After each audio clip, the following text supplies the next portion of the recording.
ปิ้นห้องซื้อต่างปันจังเป็นต้องล้อคำมาว่าเมื่อนั้นเมื่อก่อนนั้นอาปุ่นสามล้อกับนางอูปินไล่หักกันอยู่ก็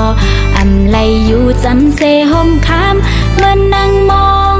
สามล้ออยู่กวนคำก็พักกันหน้าแลยามกันเย็นก็ลุกเปิเมและยินเอาคำเอาปล่อยปันเข็มจกมือป่อเลิดจัดในเถิกอำเถิกควันจะเคอหัดมัดนางไว้ลำเสียงก็เหมือนใจเติงหาคนสามเตปอกมาจูจังไล่สาใจกำนายกามปันตังหักใจสามล้อกามปันตังหักอูเป็นก็อำเลซีดเข้าในเปกามหายนออ่อนเศร้าต้องล้อคำอ่อนปีเกี่ยวรวยตั้งหักเฮาสองก็อย่าให้ตั้งหักหาเลยทบเหมือนจังไหน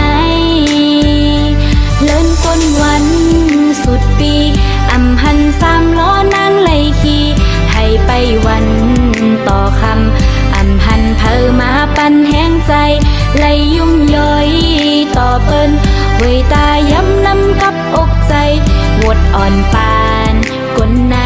อำเลอไล่เติงเตไล่แตงวายเลินสุดคำตายผาดก็ตี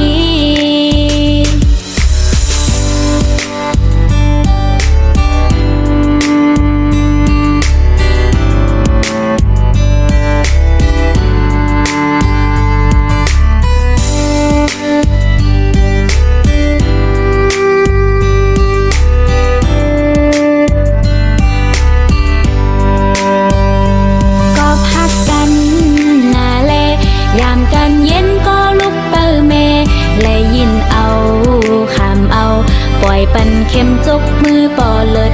จัดในเถิกอำเถิกควันจะเคอหัดมัดนางไว้ลำเสียงก็เหมือนใจเติงหาคนสามเตปอกมาจูจังไล่สาใจกำนาย